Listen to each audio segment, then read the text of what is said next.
Hai, Assalamualaikum warahmatullahi wabarakatuh. Perkenalkan, kami dari kelompok 13 yang beranggotakan Farzan Fauzan Nizar, Hilda Pradipta, dan Indi Rofiqah Amalia. Di video ini, kami akan membahas mengenai penerapan usul fikih dalam ekonomi di Indonesia. Sebelumnya, apa sih usul fikih itu? Usul fikih adalah ilmu hukum dalam Islam yang mempelajari kaidah-kaidah, teori-teori, dan sumber-sumber secara terperinci dalam rangka menghasilkan hukum Islam yang diambil dari sumber-sumber tersebut. Masuk ke dalam pembahasan, di Indonesia sendiri, penerapan usul fikih diterapkan oleh 3 lembaga Islam. Yang pertama ada penerapan oleh Majelis Tarjih, yang kedua penerapan oleh Basul Masail, dan yang terakhir penerapan oleh DSN MUI. Pembahasan pertama, penerapan usul fikih dalam ekonomi oleh Majelis Tarjih. Majelis Tarjih adalah lembaga naungan Muhammadiyah yang membidangi masalah-masalah keagamaan, khususnya bidang fikih. Majelis ini dibentuk dan disahkan pada Kongres Muhammadiyah ke-17 tahun 1928 di Yogyakarta dengan Kiai Haji Mas Mansur sebagai ketuanya yang pertama. Tugas Majelis Tarjih di antaranya ada mempergiat pengkajian dan penelitian ajaran Islam, mengarahkan perbedaan pendapat atau paham dalam bidang keagamaan ke arah yang lebih maslahat, dan yang terakhir ada mendampingi dan membantu pimpinan persyarikatan. Alur penetapan hukum. Jika terdapat masalah baru yang memerlukan hukum, pihak Majelis Tarjih akan mengalihnya dalam Al-Quran dan Hadis, kemudian meminta pendapat ulama tarjih, dan yang terakhir akan diambil keputusan oleh Tarjih Muhammadiyah, kemudian menetapkan hukum untuk masalah tersebut. Contoh penerapan usul fikih dalam ekonomi di Majelis Tarjih adalah penetapan hukum bunga di bank konvensional. Pendapat Muhammadiyah bahwa bank merupakan realitas yang tak dapat dihindarkan. Sebab itu, umat Islam boleh bertransaksi dengan bank dalam kondisi darurat. Kondisi darurat itu diantaranya belum ada perbankan syariah. Basul Masail ini secara formal berdiri pada saat itu didirikan oleh Kiai Haji Hasyim Asy'ari tepat pada 31 Januari 1926. Namun secara substansi kegiatan Basul Masail sudah jauh berdiri sejak tahun 1999. Tugas Basul Masail dalam ayat tersebut tahun 1999 pasal 16 dinyatakan Lajnah Basul Masail bertugas menghimpun, membahas dan memecahkan masalah-masalah yang membawa hukum dan wakiliyah harus segera mendapatkan kepastian hukum.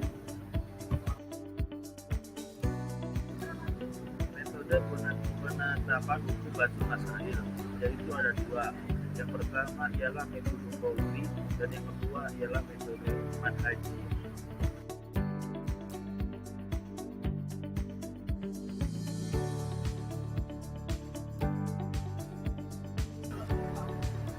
Yang pertama ialah metode qauli, ialah metode yang dengan cara penetapan hukum. Dengan metode manhaji mempelajari masalah yang dihadapi, kemudian mencari jawaban pada tentang fikih dari mazhab 4 atau ulama mazhab madhab dengan mengacu dan merujuk secara langsung dan pada konteksnya. Dan yang kedua ialah metode manhaji. Ialah metode manhaji adalah suatu cara menyelesaikan masalah keagamaan yaitu belajar Basul Masail dengan jalan pikiran dan kaidah penetapan hukum yang berlima mazhab.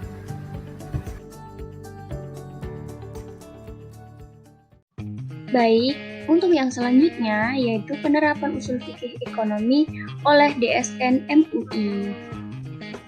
DSN merupakan lembaga yang dibentuk oleh Majelis Ulama Indonesia pada tahun 1998 yang kemudian dilakukan oleh surat keputusan Dewan Pemimpin MUI difungsikan untuk mendorong penerapan ajaran Islam dalam kehidupan ekonomi.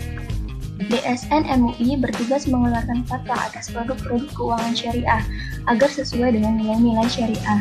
Dengan pendirian DSN MUI ini sejalan dengan pertumbuhan lembaga keuangan syariah, mengingat pentingnya peran Dewan Pengawas Syariah di lembaga-lembaga tersebut.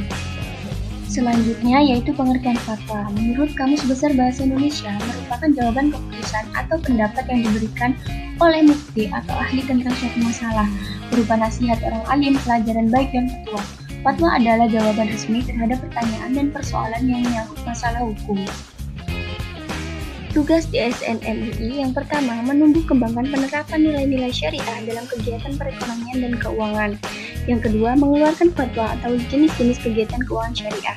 Yang ketiga, mengawasi penerapan fatwa yang telah dikeluarkan. Yang terakhir, mengeluarkan fatwa atas produk dan jasa keuangan syariah. Baik, yang selanjutnya yaitu metode fatwa DSN MUI. Yang pertama, pendekatan pertama dilakukan dengan berpegang kepada nas Al-Quran atau hadis untuk suatu masalah yang terdapat dalam Al-Quran atau hadis secara jelas. Kemudian yang kedua, pendekatan qauli, artinya pendekatan dalam proses penetapan fatwa dengan mendasarkannya pada pendapat para imam mazhab dalam kitab fikih mutabaroh. Selanjutnya, untuk yang terakhir, yaitu pendekatan manhaji, dilakukan secara kolektif yaitu ijtihad jama'i dengan menggunakan cara tajwid. Penerapan fatwa oleh DSN MUI dalam ekonomi tentang jual beli. Yang pertama, murabahah, dan yang kedua, salam, dan yang ketiga, istisna. Baik, untuk murabahah, adapun ketentuan dalam jual beli murabahah. Yang pertama yaitu ketentuan umum, yang kedua ketentuan murabahah kepada nasabah, dan yang terakhir ketentuan lainnya. Untuk jual beli istisna, adapun ketentuan dari jual beli istisna yaitu yang pertama ketentuan pembayaran, yang kedua ketentuan barang, dan yang ketiga ketentuan lainnya, dan yang terakhir yaitu ketentuan istisna. Untuk yang terakhir yaitu salam. Yang pertama ketentuan pembayaran, kedua ketentuan barang, ketiga ketentuan salam paralel, dan yang terakhir ketentuan penyerahan. Sekian video dari kelompok kami, semoga bermanfaat. Terima kasih.